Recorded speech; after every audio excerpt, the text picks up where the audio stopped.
And if you hear singing in the background, my 16-year-old never stops, and they're home from school today. So, and I don't have the tart to tell her to stop because I love to hear her voice.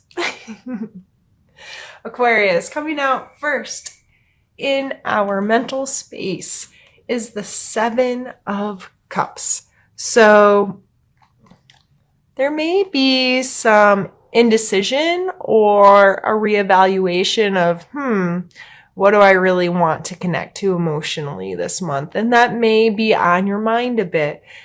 Weighing options or considering options, or where am I going to spend my time? Who do I want to connect with? How do I want to connect with them? Whether you're single or with someone, this doesn't have to be a significant other, a dating type relationship or spousal type relationship. This can be friends and family and coworkers. But I kind of see this guy standing at a vending machine and weighing his options. And some of the options don't look very appetizing. And some of them are kind of a mystery. And some of them hold a lot of promise. So I just take this as a time to evaluate how you're connecting to people, who you're connecting with, how you're connecting with them, and just reevaluating that. Spend some time thinking about it and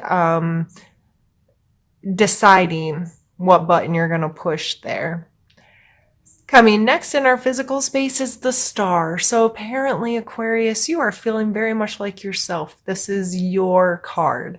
In your physical space, you may just feel very comfortable there, renewed, refreshed, relaxed, all those beautiful R words, because that's what this card's all about, is a renewal and just feeling connected. Feeling, I don't know, like the universe is shining on you. And that's a really beautiful energy. I love this card, and I love you, Aquarius people. I have a child who's an Aquarius who is a lot of fun, and she is spunky and smart and a little feisty, and her personality is refreshing. So every time I see this card, it kind of just, it squeezes my heart a little bit, because I see my baby and all of the amazing attributes associated with this card as part of her personality. And now, don't get me wrong, my children aren't perfect, but she's a really cool kid. And it's hard for me to articulate this card so much, because it does manifest so much feeling for me that's associated with her. So, as an Aquarius, if you're curious about this card and what it means, look it up, Google it. It's easy to find information on tarot. And don't just read from one source. Different sources have different perspectives on the energies and how they play in our life. But for me personally, in this reading, I just feel like it's you feeling good in your own body.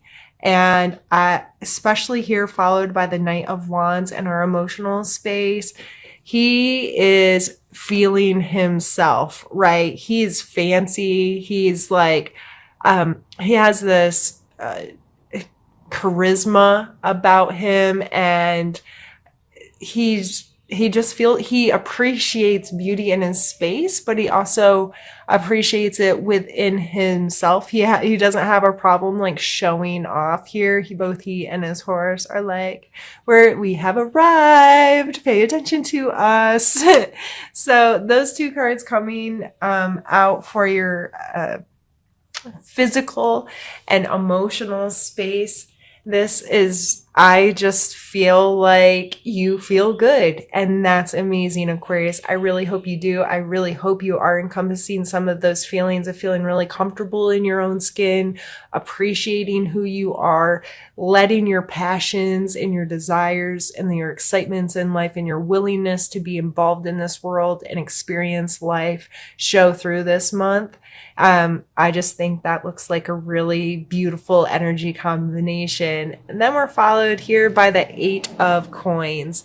And this is coming in our spiritual space. And this guy's obviously put in some diligent work.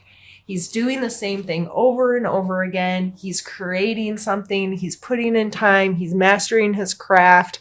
This card can speak of monotony a little bit. So you may feel like you might feel a little bored in some of your spiritual practices or connections in life. So you might want to mix it up a little bit, but that's not telling you to stop working altogether. It's just take the skills you've learned and maybe see, hey, I'm going to try to approach this in a different way, or add some creativity into how I'm doing this, or just try something new. I'm going to still put in work to connect to myself and connect to my spirituality, but maybe I need to just mix it up a little bit. And I think this does show homage to work that you've been putting in, whether it's a practice in your life, attending some kind of group meeting or event or services that help you feel connected and help you feel like you're making progress. You know, like this is a lot of work. I would feel good about that, appreciate that about yourself. But if you are feeling a little like, this is getting old, that doesn't mean stop. That just mean you need a shift in perspective, or a shift in how you approach that aspect of yourself. All right, Aquarius, we're going to pause there and we're going to move on to the second part of our reading. I find it interesting that the sun came out for a challenge with a star as your physical space. A challenge, the sun card can be one of feeling very joyful, feeling very connected, feeling, like you're part of the earth, and that sunshine is fueling you. This may be that you just simply need to get outside and let the sunshine stand on you, let your feet touch the earth. That nourishing and healing that can happen in the sunshine. Yeah, I really feel like I'm taking this in a much more physical context rather than emotional for some reason. And that's really all I can think about is putting your feet on some dirt or some sand or some whatever is in your space of the world, and looking up at the sky and paying attention to the outside world. Some of us get really consumed by our homes and our jobs and our families and our stuff and all of them. We lose touch with the world and how big and vast and amazing it all is and how it all works. So maybe taking the opportunity to disconnect a little bit and be in nature, or just simply breathe some fresh air, go for a walk. Anything where you can connect in your physical body this month may really play a role. I would just take that opportunity if it's given to you this month and see how that makes you feel. We have the Death card and the 8 of Coins again for the second time. They're just depicted differently from the different artists, but they're the same card again. He's put in the work, and his are displayed a bit differently, but he's there doing it. And the Death card here, coming out as a strength, is the ability to allow things to end. The understanding that things have this cyclical nature, and when one thing comes to its completion, that allows room for energy to evolve into something else. And I believe, Aquarius, from what I know of a lot of you personally, that you are able to do that. You're not necessarily prone to holding large grudges or carrying around things from the past. A lot of you do seem to possess a strength of being able to move on from things in a healthy way without getting too beat down. I'm not saying that you don't hurt and suffer and whatnot like the rest of us. I'm saying that you do possess a strength of being able to understand that energy, and a lot of you, your personalities are capable of letting things end. And so, but it's coming here with this 8, and to me, this may be speaking about finding ways to end monotony, finding ways to keep things fresh and renewed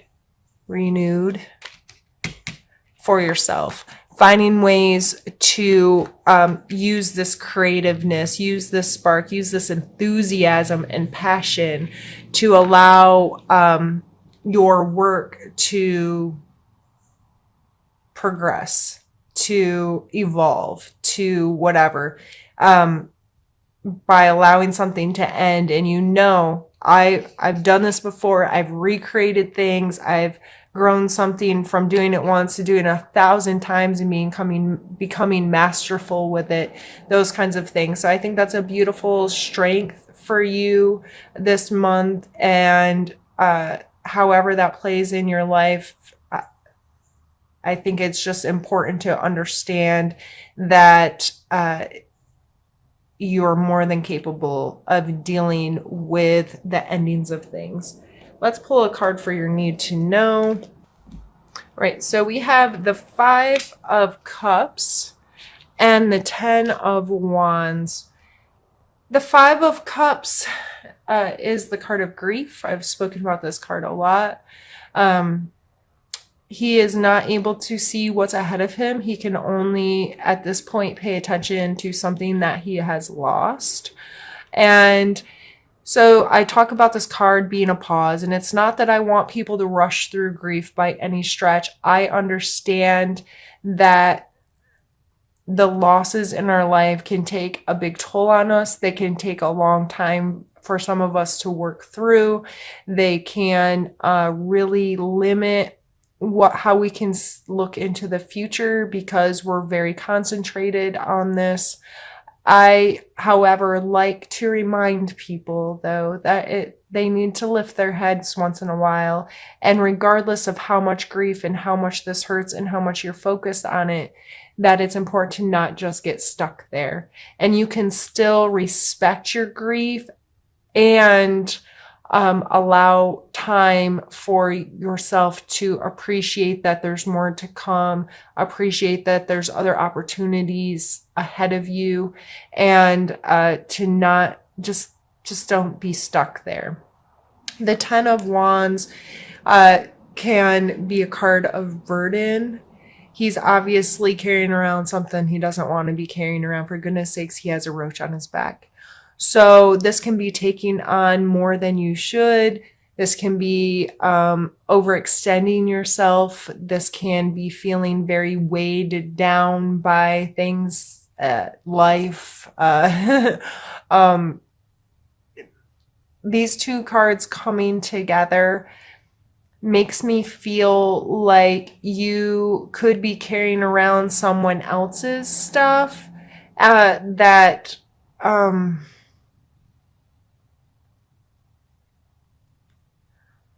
you may be carrying someone who's stuck there. Picking up the slack, if you will. And I don't say that in a negative way. Sometimes we have to really put in a lot of work for the people that we love and care about. When, in marriages and relationships, there's times where one of you is strong and one of you is not. And there are times that you will pick up the slack for them so they can have their time to heal, or they can have their time to do whatever they need to do. I think these coming out in your need to know is just a way for you to be mindful of, if you're doing that, is it good for you? Is it healthy for you? How can you have a better relationship to this? And it's not horrible if you're the one carrying around somebody else's stuff, or, but don't wear yourself out. And now if somebody else is carrying around your stuff because you can't get your life together, which I don't believe with the other cards coming out, I don't really think you're the one that's being the problem, Aquarius. But if you're putting your stuff on other people so you can stay stuck there, you may need to have some honest conversations with yourself and help yourself, come to an end with that, so you can lift your head and redistribute some of this burdensome stuff that's happening in your space. So someone doesn't have to feel like that, whether it's you or someone else, but just a reassessment of how this is gonna go. So you can both, whoever this is, or it could just all be you, but continue on in a healthier way. So we have the Page of Wands. So we have the Knight of Wands up here, the Page, and the Queen of Swords. The Page of Wands, like the Knight, is that excitable, passionate, willing kind of energy to get involved, to get creative, to think outside the box, and to feel comfortable within yourself and look for ways to feel comfortable in your space. A lot of times with the wands, I think of flow state. When we're like an artist can disappear into their painting for hours and lose track of time, or musician sitting and playing, their instrument, and they just get to a space where they're creating and they feel good and they have no concept of what's happening around them, right? And the Page is kind of young and immature, so he might be a little rash or not always make the greatest decisions. But mixed here with the Queen of Swords energy, which she is all about logic and just fairness. Those kinds of, the swords are the analytical sides of our brains, right? Of being decisive and making decisions and being, feeling competent and capable of doing that. And I love the Queen of Swords. She is my favorite. I say favorite for about 5 or 10 different kinds. She's one of my favorites because I associate with her.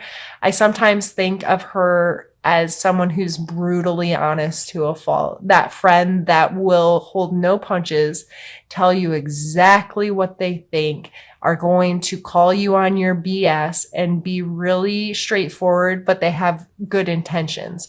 They truly have your best interest at heart. So they're willing for you to not like what they say, in order for you to hear what you need to hear. You know what I mean? So these kinds of energies coming together are very powerful. There's this willingness to create, but also has this logic side of, I'm going to make good choices and I'm going to approach this in a way that has people's best interest in heart, but I'm also going to be fun and carefree and excited about it.